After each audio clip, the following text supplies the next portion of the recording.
June 4, 1942. The Pacific Ocean, near the coral atoll of Midway. Dawn breaks over the flight decks of the Japanese carriers. Pilots in white flight suits tighten their harnesses, bombs and torpedoes already slung beneath their planes.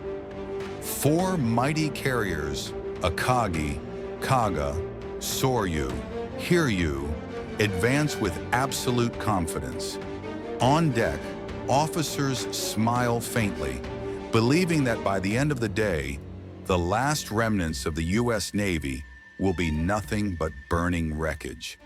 But thousands of miles away, on the island of Oahu, another battle is unfolding inside a cramped, stifling room known as Station HYPO. No guns, no ships, only a handful of men hunched over punch cards, endless streams of numbers, and the clatter of IBM machines. Their leader, Commander Joseph Rochefort, in his trademark bathrobe instead of uniform, worked tirelessly with his team to piece together fragments of Japan's naval code, JN-25. They had uncovered the key, AF. The secret objective mentioned in Japanese transmissions was Midway. To confirm, they set a trap. Midway sent a false radio message about a shortage of fresh water. Soon after, Japanese signals reported, AF is short of water. The final piece clicked into place. Yamamoto's veil of secrecy was gone.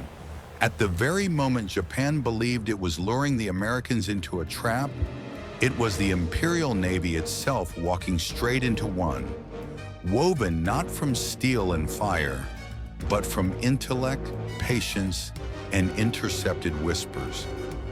At Midway, history would prove that sometimes victory is not forged by bombs, but by knowing your enemy's next move. In World War II, weapons were usually measured in tons of steel, caliber of guns, or payloads of bombs. But at Midway, the weapon that changed everything was invisible, a code book. Japan's JN-25 naval code, with over 33,000 numeric symbols and a complex system of substitutions, was believed in Tokyo to be unbreakable. It was their pride, the shield concealing Admiral Yamamoto's grand design. Yet in Pearl Harbor, inside a room called Station HYPO, a small group of American officers accomplished what even their British counterparts doubted was possible. Day and night, they dissected fragments of intercepted signals, piecing together strings of meaningless numbers until a pattern emerged. And when the final fragment fell into place, the revelation was stunning. Japan's true target was not Alaska or the U.S. mainland. It was Midway. What made this extraordinary was simple. For the first time in modern naval warfare, intellect triumphed over firepower. Men without guns or planes became the guardians of the Pacific. They handed Admiral Nimitz the most precious gift a commander could receive. The enemy's plan, revealed before the battle even began. By the end of 1941, as the sun rose over Pearl Harbor, America faced its darkest naval nightmare. 6 Japanese carriers struck without warning, crippling or sinking most of the Pacific Fleet. In a single morning, the United States was stunned. War had arrived on its doorstep, and the seas now belonged to the enemy. In the first months of 1942, Japan expanded like wildfire. From the Philippines to the Dutch East Indies, from Malaya to Singapore, their advance seemed unstoppable. Across the Pacific, they seized Wake, Guam, and pushed toward the Aleutians. The truth was undeniable. Japan commanded the most powerful navy in the world. The United States, by contrast, was left with only 3 operational carriers: Enterprise, Hornet, and the hastily repaired Yorktown. Too few ships spread across an ocean too vast. For Admiral Chester Nimitz, it was a gamble of survival. If those carriers were lost, the Pacific would lie wide open to Japanese domination. Admiral Isoroku Yamamoto, the architect of Pearl Harbor, knew this. He devised an audacious plan: lure the American fleet into a trap off a small atoll called Midway. With 4 fleet carriers and over 200 aircraft, Yamamoto was confident he would recreate Pearl Harbor a second time. This time, to annihilate America's remaining naval power once and for all. But there was one problem Tokyo could not foresee. While Japan prepared its trap in Hawaii, the codebreakers at Station HYPO were piecing together fragments of intercepted signals.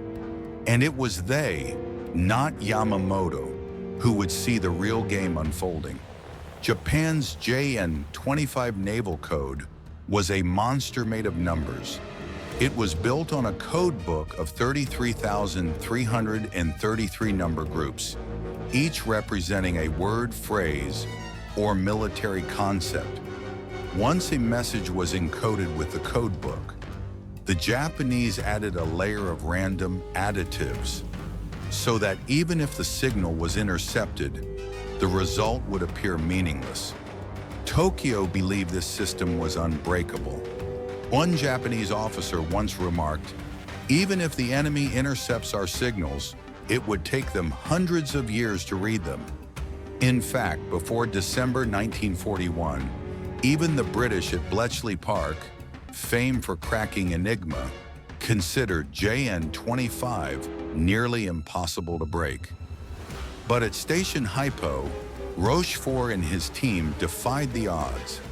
By collecting thousands of intercepted messages, they did not attempt to solve all 33,000 groups at once. Instead, they painstakingly reconstructed fragments day by day. By May 1942, they had cracked roughly 15–20% of JN-25, just enough to identify AF, the mysterious target in Japanese orders, as Midway. To confirm they staged the water ruse, Midway sent a false message about a shortage of fresh water, and Japanese transmission soon reported, "AF is short of water." The contrast between the two sides was stark. Japan wielded the largest carrier fleet in the world, confident in firepower and numbers. The United States, with only 3 carriers left, could not win a head-on clash. But by reading the enemy's mind before the first shot was fired, Admiral Nimitz gained the decisive edge. In many ways, JN-25 was like an armor plate the Japanese believed could never be pierced. At Midway, Station HYPO found the bullet that cracked it, and that invisible weapon proved more decisive than hundreds of planes or ships at sea. Morning of June 4th, 1942. Sirens wailed over Midway as Japanese aircraft roared in. Waves of planes launched from Akagi, Kaga, Soryu, and Hiryu rained bombs on the atoll. Fuel tanks exploded, black smoke billowed skyward, and Japanese commanders were certain victory was only hours away. But out at sea, the American fleet lay in wait, its position set with uncanny precision thanks to Station HYPO's intelligence. Enterprise, Hornet, and Yorktown prepared to strike. American pilots, many with only a few months' training, climbed into aging TBD Devastators and SBD Dauntless dive bombers, knowing they were flying into almost certain death.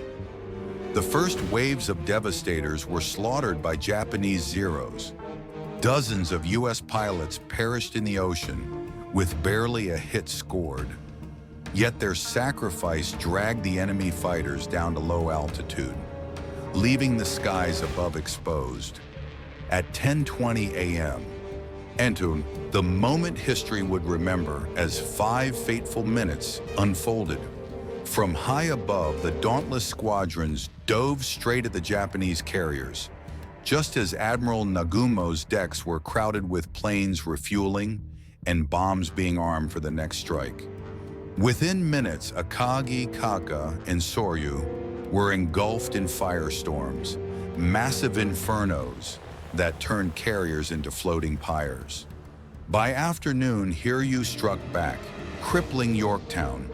But by nightfall, Hiryu too was found and sunk. In less than 24 hours, Japan lost 4 frontline carriers, over 250 aircraft, and, most devastating of all, hundreds of irreplaceable veteran pilots. One Japanese officer later recalled in disbelief, "We could not understand. How did the Americans know exactly where we were? Why did they strike at the very moment we were most vulnerable?" The shock was not from the bombs themselves, but from the chilling realization that their enemy had known the plan before the first shot was fired. As the sun dipped below the horizon on June 4, 1942, the Pacific Ocean had become a vast graveyard. 4 of Japan's frontline carriers, Akagi, Kaga, Soryu, and Hiryu, lay burning wrecks, consumed by towering infernos, listing and slipping beneath the waves. Black columns of smoke rose skyward, visible for miles across the ocean. In less than 24 hours, a force once thought invincible had been annihilated. Japan lost over 250 aircraft, nearly 3,000 sailors and aviators, including its most experienced carrier pilots, men who could never be replaced quickly enough. It was a mortal blow, not just the loss of steel and ships, but of the very soul of the Imperial Navy. The Americans too paid a price. The carrier Yorktown was sunk, and many pilots never returned.